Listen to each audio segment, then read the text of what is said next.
महिला आरक्षण विधेयक संसदेत नामंजूर झाल्यानंतर राजकीय वातावरण चांगलेच तापले आहे. या पार्श्वभूमीवर राज्यमंत्री पंकज भोयर यांनी संतप्त प्रतिक्रिया दिली आहे. त्यांनी आरोप केला की महिलांना पुढे येऊ न देण्यासाठी विरोधकांनी कटकारस्थान रचले. नारी शक्तीचा सन्मान करण्यासाठी सरकारने हे विधेयक मांडले होते असेही त्यांनी स्पष्ट केले. पंकज भोयर म्हणाले की हे विधेयक नामंजूर होणे हा देशासाठी कलंकित दिवस आहे.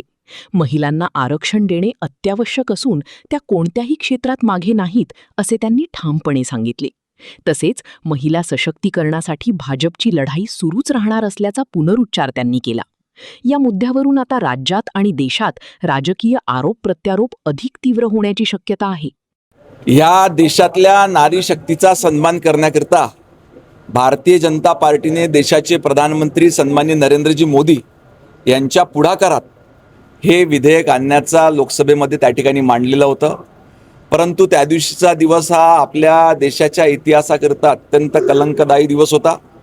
या देशातली काँग्रेसचे सत्ताधारी त्या ठिकाणी TMC असो DMK असो यांनी जाणून बुजून या देशातल्या महिलांना पुढे न येऊ देण्याकरता असा कटकारस्थान त्या ठिकाणी रचलं आणि हे बिल त्या ठिकाणी लोकसभेत पडलं.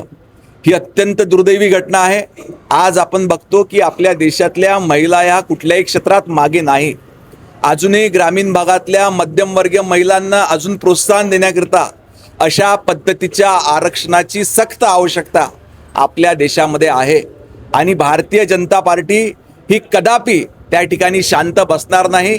जोपर्यंत या देशातल्या महिलांना 33% आरक्षण मिळणार नाही तोपर्यंत भारतीय जनता पार्टीचा कार्यकर्ता पदाधिकारी हा शांत बसणार नाही.